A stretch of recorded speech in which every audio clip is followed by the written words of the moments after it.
زهرا رضی الله تعالی عنہ دا یو د غرونو اوسیدونکی او د کلي اوسیدونکی د نبی علیه الصلاة والسلام سره ډېره مینه وه.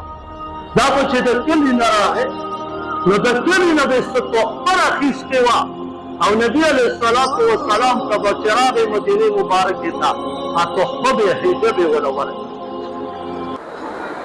نبی علیه الصلاة والسلام به چې کله دغه زهرا رضی الله تعالی عنہ تله نبی علیه الصلاة والسلام به موله په بدل کې تحفه ورکړه چې دا ته ویسه او نبی علیه السلام فرمایي وی دا زمونږ دیهاتي دی مونږ د ده شهري دا چې راځي نو ماله هدیه راوړي دا چې بیا کور ته ځي د ښار نه زه وله هدیه ورکوم.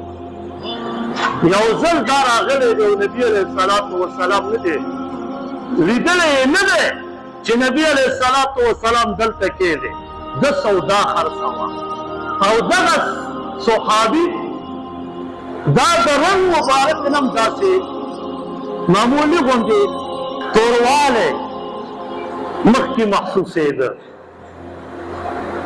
نو دا راغی او په بازار کې ولاړ دی او اوس سودا خرڅوي.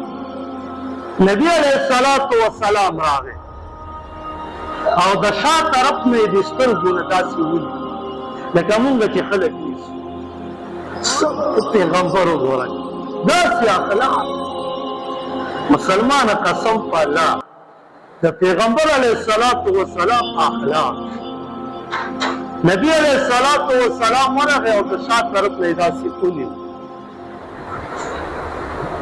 او نبی علیه السلام فرمایي من یشتری العبد عبدو څوک به دا کس یې ما نه واخلي دا غلام دی زه یې خرڅوم څوک به یې واخلي. اوس دغه زهرا رضی الله تعالی عنہ فرمایي وایي اوس ما ډېر کوښښ وکړو چې زه یې وپېژنم خو ما نه پېژندم. وایي اخر کې مې چې یا په لاس یا په داسې آداب باندې ګوتې والې داسې پوه شوم چې دا خو نبي علیه الصلاة والسلام دی. د نبي علیه الصلاة والسلام لاسونه مبارک غټ او پاسته فرمایي وي که لاس به دې واره تا به ویل چې که چېرته مالوچ مې په لاس کې راواخیست. وایي پوه شوم چې دا خو نبي علیه الصلاة والسلام دی. وایي زه شروع شومه ما خپله مله د نبي علیه الصلاة والسلام د سینې سره سولوله. وی ما وی راشه موقع د برکت حاصل دا موقع بیا نه میلاویږي.